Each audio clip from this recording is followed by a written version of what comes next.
Hello everyone, আশা করি আপনারা সকলে ভালো আছেন। আপনাদের সকলকে স্বাগত আমাদের ইউটিউব চ্যানেল History 47 এর মধ্যে।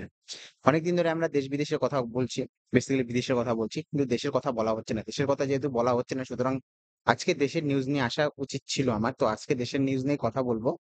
যে জিনিসটা নিয়ে কথা বলব সেটা হচ্ছে বিজেপিকে নিয়ে। বিজেপির কিন্তু সমস্যা শেষ হচ্ছে না। মানে পুরোপুরিভাবে নরেন্দ্র মোদির উপর কিন্তু কালো মেঘ নেমে এসেছে। সেই জায়গা থেকে দাঁড়িয়ে সবচেয়ে বড় সমস্যা যেটা এখন দাঁড়িয়েছে সেটা হরিয়ানাতে গিয়ে দাঁড়িয়েছে। হরিয়ানাতে 52 দিন পূর্বেই কিন্তু বেসিক্যালি সেখানে যে মুখ্যমন্ত্রী রয়েছে নায়াব সিং সিয়ানি সে কিন্তু ইস্তফা দিয়ে দিয়েছে। কারণ এখন বর্তমানে হরিয়ানাতে কিন্তু বিধানসভা ভঙ্গ হয়ে গিয়েছে। রাজ্যপালকে ইস্তফা দিয়ে দিয়েছে, রাজ্যপাল কিন্তু বিধানসভা ভঙ্গ করে দিয়েছে। আর গোটা ভারতবর্ষে এই বেসিক্যালি তোমার স্বাধীনতার পর থেকে যতগুলো আমাদের মুখ্যমন্ত্রী রয়েছে, যে যতগুলো রাজ্য রয়েছে আমাদের স্বাধীনতার পর থেকে সবগুলো রাজ্যের মধ্যে প্রথম একটা রাজ্য হরিয়ানা, যেখানে কিন্তু প্রথম বিধানসভা ভঙ্গ করা হয়েছে। এবার অনেকে বলবে যে বিধানসভা ভঙ্গ তো আমরা অনেক আগেই শুনেছি, অনেক রাজ্যেই তো বিধানসভা ভঙ্গ হয়েছে। কিন্তু হরিয়ানার ক্ষেত্রে এটা বিশেষ কেন? হরিয়ানার ক্ষেত্রে এটা বিশেষ এই কারণে যে যেইভাবে হরিয়ানাতে বিধানসভা ভঙ্গ হয়েছে সেটা ভারতবর্ষে প্রথমবার হয়েছে স্বাধীনতার পর থেকে। কিভাবে হয়েছে দেখুন, বিধানসভা ভঙ্গ হয়েছে যে বিধানসভার অধিবেশন ডাকতে পারেনি 6 মাসের মধ্যে।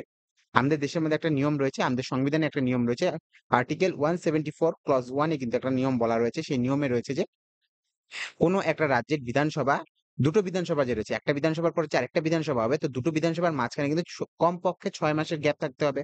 6 মাসের যদি বেশি হয়ে যায় সেক্ষেত্রে কিন্তু সেখানকার হচ্ছে সরকার ভেঙে দেওয়া হবে, বিধানসভা ভেঙে দেওয়া হবে। ওকে, বেসিক্যালি ভেবে নেন হচ্ছে মনসুন বিধানসভা গেল, মনসুন সত্র গেল, এরপরে আসবে উইন্টার সেশন। ওকে, উইন্টার সেশন যখনই আসবে, উইন্টার সেশন এবং মনসুন সেশনের মাঝখানে কিন্তু 6 মাসের বেশি গ্যাপ হওয়া যাবে না। তো বর্তমানে কি দেখা গেছে, বর্তমানে হরিয়ানাতে দেখা গেছে, হরিয়ানাতে বলেছে যে বেসিক্যালি যে হরিয়ানার সরকার বলছে যে আমরা বিধানসভার অধিবেশন ডাকতে সক্ষম হচ্ছি না, কারণ আগামী 5ই অক্টোবরের কাছাকাছি ভোট রয়েছে এবং 9ই অক্টোবরের কাছাকাছি কিন্তু ভোট গণনা রয়েছে হরিয়ানাতে। 9 অক্টোবরের পরে বোঝাই যাবে যে কে হবে মুখ্যমন্ত্রী, কে হবে না, বিজেপি থেকে হবে বা কংগ্রেস থেকে হবে, কে হবে জানা যাবে। কিন্তু সেই জায়গা থেকে দাঁড়িয়ে কিন্তু দেখা যাচ্ছে যে বেসিক্যালি হরিয়ানাতে একদম বিজেপি ব্যাকফুটে চলে গিয়েছে। ব্যাকফুটে এই জন্য গিয়েছে যে সেখানে হচ্ছে বেসিক্যালি বিধানসভার যদি অধিবেশন ডাকা হতো সেক্ষেত্রে কিন্তু নায়ব সিং সেনি কিন্তু পুরোপুরিভাবে নিজে কোনো যদি বিল পাস করতো, সেই বিলের সময় কিন্তু পুরোপুরিভাবে সেই বিল পাস করতে পারতো না। কারণ কি, বিজেপি হরিয়ানাতে পুরোপুরিভাবে নিজের দমে কিন্তু নেই সরকার। সেখানে কোয়ালিশনের সরকার রয়েছে। জেজেপির সাথে কিছুদিন আগে তাদের মতবিরোধ ঘটেছে। সুতরাং কোনো বিল পাস করতে যে 50% যে মেজরিটি দরকার, সেই 50% মেজরিটি আনতে পারতো না। এমনও দেখা গিয়েছে যে বিজেপির লোক কিন্তু বিজেপির বিপক্ষে ভোট দান করতো যদি কোনো বিল বা আইন পাস করতে হতো।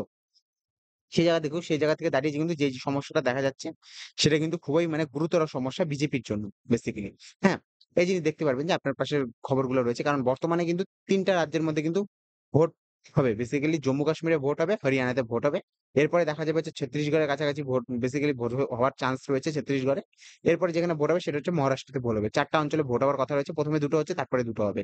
জম্মু কাশ্মীর এবং হরিয়ানাতে ভোট কিন্তু 5ই অক্টোবর থেকে।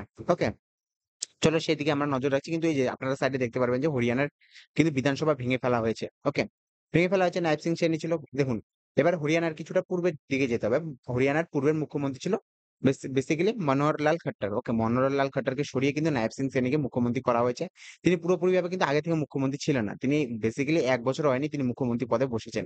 এবার যেহেতু মুখ্যমন্ত্রী পদে বসেছে, এরপরে জেজেপির সাথে, জেজেপি একটা পার্টি রয়েছে হরিয়ানাতে, হরিয়ানাতে সেই জেজেপি পার্টির জন্য কিন্তু পুরোপুরিভাবে বিজেপি নিজের সরকার গঠন করতে পারছে। বর্তমানে জেজেপির সাথে কিন্তু একটা মানে মতবিরোধ ঘটেছে এবং মতবিরোধ ঘটার কারণেই কিন্তু পুরোপুরিভাবে নিজের যে বহুমত রয়েছে, বেসিক্যালি 50% যে বহুমত দরকার, সেই বহুমত কিন্তু পাস করতে পারবে না। কেন পাস করতে পারবে না আমি তার আগে বলে দিই যে লাস্ট বিধানসভা বসেছিল 6 মাস আগে, 13ই মার্চ 2024, 13ই মার্চে বসেছিল এবং সরকারের কাছে 6 মাস সময় ছিল। 6 মাস মানে 12ই সেপ্টেম্বরের মধ্যে কিন্তু বিধানসভা ডাক দিতে হতো। এর আগেও কিন্তু এরকম আমরা সংকট দেখেছি। কখন দেখেছি? করোনার সময় দেখেছি। করোনার সময় কি হয়েছিল? যেহেতু সবকিছু বন্ধ ছিল, বিধানসভা বন্ধ ছিল, সেই সময় কিন্তু শুধুমাত্র 1 দিনের জন্য বিধানসভা ডাকা হয়েছিল। কারণ আমাদের দেশের হচ্ছে সংবিধানে নিয়ম রয়েছে 6 মাসের মধ্যে বিধানসভা বসাতে হবে। যদি বিধানসভা না বসাতে পারে সেক্ষেত্রে কিন্তু কি করতো? সেক্ষেত্রে যদি এই সময় গিয়ে এই যে 12ই সেপ্টেম্বরের মধ্যে যদি কিন্তু বেসিক্যালি 12ই সেপ্টেম্বরের মধ্যে বিধানসভা না বসানো হতো, সেক্ষেত্রে পুরো সরকার ভেঙে দেওয়া হতো, রাষ্ট্রপতি শাসন লাগিয়ে দেওয়া হতো এবং পুরো রাজ্যের যে শক্তিটা রয়েছে সেটা কিন্তু রাজ্যপালের কাছে চলে যেত। সেই জন্য কিন্তু নায়ব সিং সেনি বুদ্ধি করে কি করেছে, আগে ইস্তফা দিয়ে দিয়েছে, বিধানসভা ভঙ্গ হয়ে গেছে। এখন শুধুমাত্র যেহেতু 5ই অক্টোবর কিন্তু ভোট গণনা হবে, মানে ভোট দান হবে, সেক্ষেত্রে দাঁড়িয়ে কিন্তু এতদিন পর্যন্ত এই যে আর যে কয়েকদিন রয়েছে সেই কয়েকদিন কিন্তু শুধুমাত্র কার্যবাহী মুখ্যমন্ত্রী হিসেবে তিনি নায়ব সিং সেনি রয়েছে এবং তার যে পুরো ক্যাবিনেট রয়েছে, ক্যাবিনেট ভঙ্গ হয়ে গেছে। ক্যাবিনেটের যত মিনিস্টার রয়েছে তাদের কাছে কোনো পাওয়ার নেই, পদ নেই, কিচ্ছু নেই। পুরোপুরিভাবে সরকার লেস হয়ে গেছে। শুধুমাত্র একটা মুখ্যমন্ত্রী রয়েছে, যে কার্যবাহী মুখ্যমন্ত্রী রয়েছে, সে শুধুমাত্র কাজকর্ম দেখবে এবং যেইসব কাজ চলছে সেইসব কাজ করার দায়িত্ব কিন্তু রয়েছে শুধু নায়ব সিং সেনের মধ্যে। সেই জিনিসটাও লক্ষ্য করা আছে। আমাদের কোন আর্টিকেলে বলা আছে? 174 ক্লজ 1, এর মধ্যে। ওকে? এই জিনিসটার মধ্যে সবকিছুই ঠিক আছে। সবকিছু আমরা ভালো মতো দেখলাম। কিন্তু সমস্যা কি? সমস্যা বেসিক্যালি অন্য দিক থেকে। সমস্যা হচ্ছে বিজেপির উপর। বিজেপি হরিয়ানাতে খেলতে পারছে না। কেন খেলতে পারছে না? হরিয়ানার মধ্যে ৩ টা নারা চলে। বেসিক্যালি আমার কথার মধ্যে হিন্দি ভাব রয়েছে একটু। ৩ টা নারা চলে। একটা জয় জওয়ান, জয় কিষান, জয় পেহেলবান। কিষান, কৃষক সমস্যা আমরা দেখেছি। কৃষকরা কি পরিমাণে আন্দোলন করেছে, সরকার কি পরিমাণ তাদেরকে অত্যাচার করেছে। শেষ পর্যন্ত কৃষকদের জন্য কিন্তু সরকার বাধ্য হয়েছে ৩ টা কৃষি বিল কিন্তু ফেরত নেওয়ার জন্য।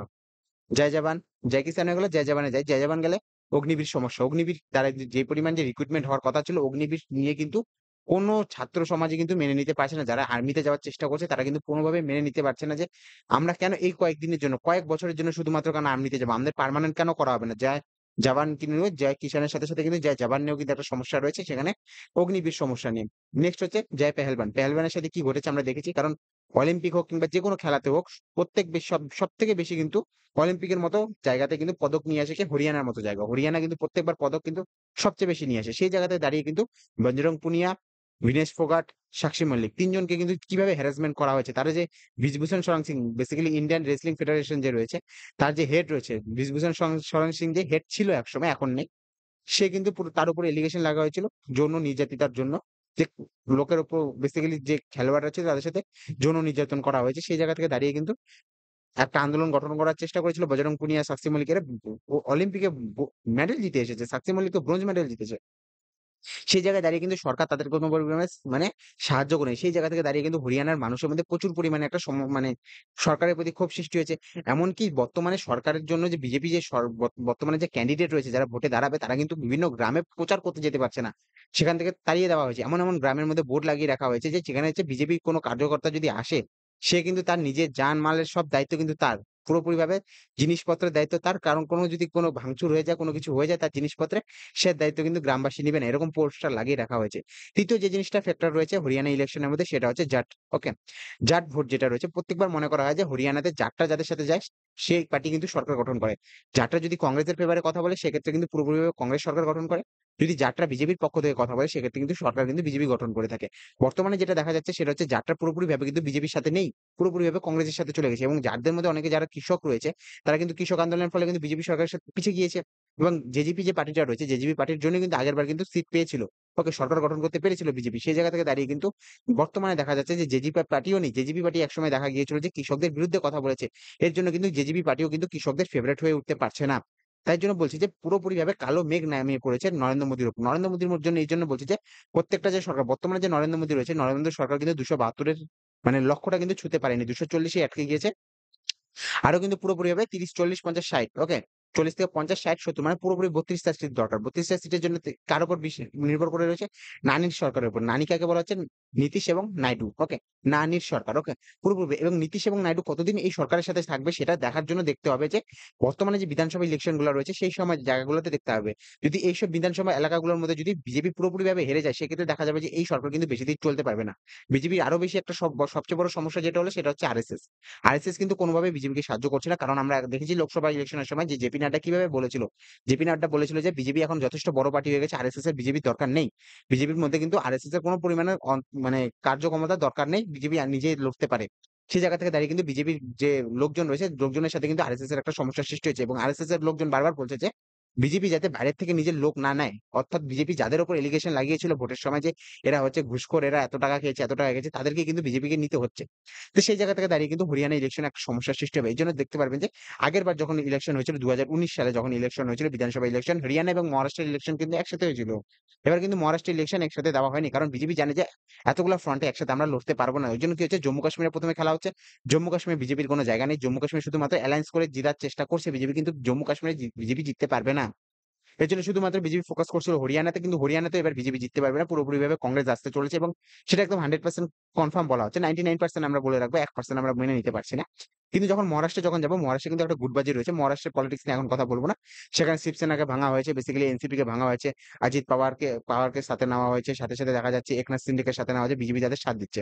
অপরপক্ষে আরেকটা কোয়ালিশন সরকার, একটা মানে কোয়ালিশন সংগঠন যুক্ত হয়েছে সেটা হচ্ছে এনসিপির যে শরদ পাওয়ার রয়েছে, শরদ পাওয়ার যুক্ত হয়েছে। এদিক থেকে যুক্ত হয়েছে উদ্ধব ঠাকরে, যে পূর্বের মুখ্যমন্ত্রী ছিল, যাকে ভেঙে কিন্তু একনাথ শিন্দে মুখ্যমন্ত্রী হয়েছে নিজের পার্টি থেকে এবং নিজের পার্টির পুরা চিহ্নটা পর্যন্ত নিয়ে নিয়েছে।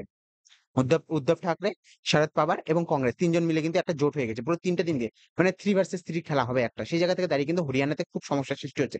আর নরেন্দ্র মোদী সরকার কতদিন বাঁচবে সেন্ট্রালের মধ্যে সেটা কিন্তু একটা দেখার বিষয়। কারণ খুব দ্রুত কিন্তু সেন্ট্রালের সরকার ভাঙতে চলেছে। এর সবচেয়ে বড় কারণ হচ্ছে হরিয়ানাতে সরকার পারবে না। মহারাষ্ট্রে বলা যাচ্ছে না এখনো পর্যন্ত। জম্মু কাশ্মীরে পারবে না। এবং ছত্তিশগড়ে দেখা যাবে ছত্তিশগড়ে কি ঘটে না ঘটে। ছত্তিশগড়ের মধ্যে কিন্তু হেমন্ত সোরেন মুখ্যমন্ত্রী রয়েছে। হেমন্ত সোরেনকে কিন্তু বিনা কারণে জেলে আটকে রাখা হয়েছিল। সেই সময় যে মুখ্যমন্ত্রী ছিল চম্পাই সোরেন, যখন হেমন্ত সোরেন জেলে যায় সেই সময় মুখ্যমন্ত্রী বানিয়ে রাখা হয়েছিল চম্পাই সোরেনকে। চম্পাই সোরেন বর্তমানে বিজেপিতে যুক্ত হয়েছে। মনে করা হচ্ছিল যে চম্পাই সোরেন যখন বিজেপিতে যুক্ত হবে সেই জায়গায় দেখা যাবে যে চম্পাই সোরেন কিছু বিধায়ক কাছে মানে টেনে নিয়ে এসে বিজেপিতে ঢুকাতে পেরেছে। কিন্তু দেখা যাচ্ছে অবশেষে কিন্তু চম্পাই সোরেন কোনো বিধায়ককে নিয়ে আসতে পারেনি। এবং ভবিষ্যতে দেখা যাবে যে চম্পাই সোরেনের জায়গা কতটা পর্যন্ত থাকতে পারে। কিন্তু হেমন্ত সোরেনকে সরানো অতটা সহজ ব্যাপার হবে না। কারণ সেখানে যে আদিবাসী ভোট রয়েছে পুরোপুরিভাবে হেমন্ত সোরেনের সাথে রয়েছে এবং আদিবাসী ভোট পুরোপুরিভাবে কিন্তু একটা রাজ্যের সরকার গঠন করতে কিন্তু পুরোপুরিভাবে কিন্তু একবারে প্রধান ভূমিকা অর্জন করে থাকে। এবং বলা যাচ্ছে না, আমরা বলতে পারছি না ছত্তিশগড়ে কি ভবিষ্যতে সরকার গঠন হবে কি হবে না।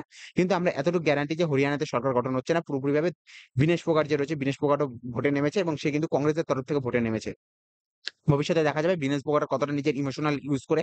কারণ জনগণ ইমোশনাল। জনগণ যদি বিজেপিকে ভোট দিতে চায় বিজেপিকে ভোট দিবে, কিন্তু বিজেপিকে ভোট দেওয়ার কোনো জায়গা খুঁজে পাচ্ছে না। প্রথমে বললাম জয় জওয়ান জয় কিষান জয় পালওয়ানের ক্ষেত্র থেকে। কিন্তু পরবর্তীতে যে জিনিসটা দেখা যাচ্ছে বিনেশ ফোগাটের সাথে যে এইরকম পরিমাণে যে অত্যাচার ঘটেছে সেটার কি জনগণ বদলা নিবে? সেটা কিন্তু আমাদের দেখার বিষয় রয়েছে। এবং বিনেশ ফোগাট কিন্তু দেখা গিয়েছিল যে অলিম্পিকের মতো জায়গায় তার সাথে কিন্তু একটা খুব খারাপ ব্যবহার হয়েছে। তাকে কিন্তু শুধুমাত্র ১০০ গ্রাম ওজনের জন্য কিন্তু ডিসকোয়ালিফাই করে দেওয়া হয়েছে। সে যখন সেমিফাইনাল খেলেছিল সেই সময় কিন্তু সে হারিয়েছে। গোটা বিশ্বের মধ্যে যে একজন খেলোয়াড় রয়েছে যে কোনোদিন ইন্টারন্যাশনাল ম্যাচ হারেনি তাকে কিন্তু হারিয়েছে। তো সেই জায়গায় দাঁড়িয়ে ভবিষ্যতে কি হয় সেটা আমরা দেখার চেষ্টা করবো। আজকে এতটুকুই থাকবে। আপনারা আমাদের চ্যানেলটাকে লাইক, কমেন্ট, সাবস্ক্রাইব করতে পারেন। কারণ আমাদের চ্যানেলটা যেহেতু অনেক ছোট সেইজন্য কিন্তু ইউটিউব কিন্তু অ্যালগরিদম বুস্ট করে না। লোকের কাছে পাঠায় না। সেই জায়গায় দাঁড়িয়ে কিন্তু আপনারা যদি লাইক, কমেন্ট, শেয়ার করে থাকেন সেক্ষেত্রে কিন্তু আমাদের চ্যানেলটা বৃদ্ধি পাবে। এবং আমরা দেশ, বিদেশ এবং বিভিন্ন জায়গার খবর কিন্তু নিয়ে আসতে থাকবো। দেখা হবে আপনাদের সাথে অন্য একটা ভিডিওতে। Have a good day. Bye bye.